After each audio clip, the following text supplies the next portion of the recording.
সুন্দর গ্রাম ছিল। গ্রামটার নাম ছিল রামগড়। রামগড় যেতে হলে নদী পার করতে হতো।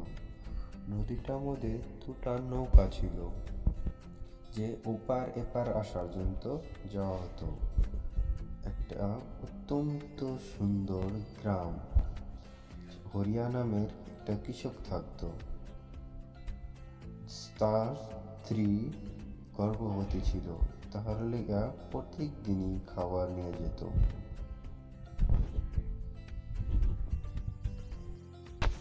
কতবার বলেছি এত হাঁটাচলা করো না, তুমি আমার একটা কথাও শোনো না। শুনেছি তো তোমার কথা, কিন্তু আমি যদি একটু হাঁটাচলা করি তাহলে মরে যাব না। তোমাকে একটু খাবারও তো খাওয়াতে পারবো, বলো। দুজনে একসাথে খাবার খেত।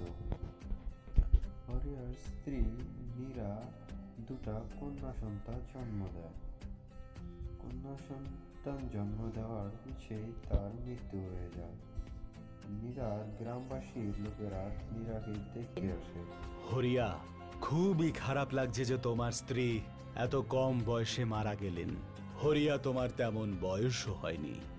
এখন তুমি তোমার এই যমজ মেয়েদের জন্য আর একটা বিয়ে করে নেওয়া উচিত। না রাজামশাই, আমি আমার এই দুই কন্যা সন্তান নিয়ে হাসি খুশি থাকবো। এভাবেই সময় কাটতে লাগলো। হরিয়ার দুই মেয়ে, একটার নাম নয়না আর একটার নাম সুময়না। দুজনের বয়সই 10 বছর চলছিল। বাবা, তুমি আমাদেরকে বলেছিলে না যে তুমি আমাদের সাঁতার শেখাবে? হ্যাঁ, আমার মনে আছে, তোদের দুজনকে সাঁতার শেখাবো। তাহলে তুমি আমাদের কবে সাঁতার শেখাবে? মারে, জমিতে কত কাজ, তোদের দুজনকে সামনের রবিবারে সাঁতার শেখাবো। তাহলে রবিবার শেখাবে তো? হ্যাঁ হ্যাঁ, রবিবারেই শেখাবো। রবিবার দিন নয়না আর সুনয়নাকে নিয়ে হরি নদীর পাড়ে আসলো তাদের দুজনকে সাঁতার শিখাইতে। আর দেখে নে হাত আর পাও কিভাবে চলাতে হয়, মনোযোগে দেখে নে। না, তার বাবাকে মনোযোগ দিয়ে দেখছে কিভাবে সাঁতার কাটছে। যা নয়না, তুই এবার চেষ্টা কর। নয়না ভয়ে ভয়ে চেষ্টা করলো। প্রথম দিকে তো পারছিলই না, তারপরেই শিখে গেল। তারপরে সুনয়না তার দেখা দেখি নিজেও সাঁতার কাটতে লাগলো। তারা দুজন প্রত্যেক দিনই সাঁতার কাটতে লাগলো।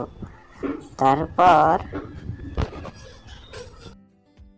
কিছুদিন পরে নয়নার বাবা হরিয়া পঞ্চায়েতে যায়।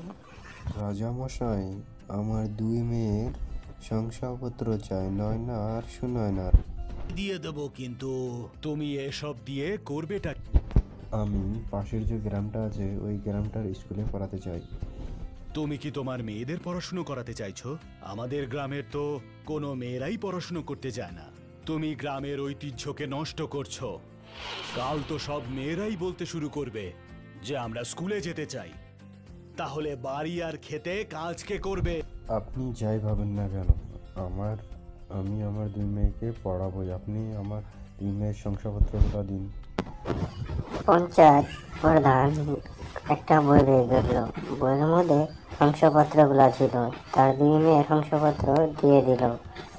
তারপর নয়না আর সুনয়না নদী পার করে স্কুলে যেতে লাগলো। হরিয়া খুব খুশি ছিল।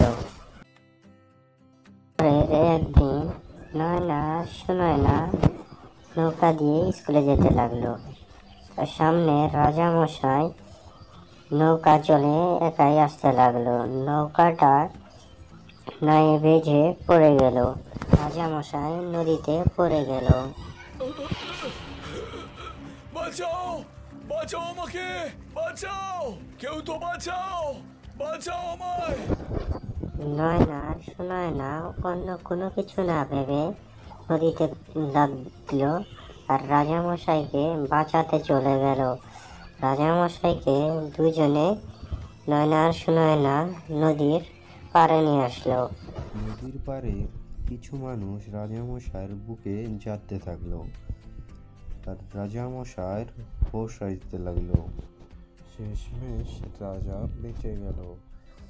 আর নয়না আর সুনয়নাকে রাজামশাই বললেন, তোমরা দুজন আমার প্রাণ বাঁচিয়েছ। তোমরা দুজন ভীষণই সাহসী।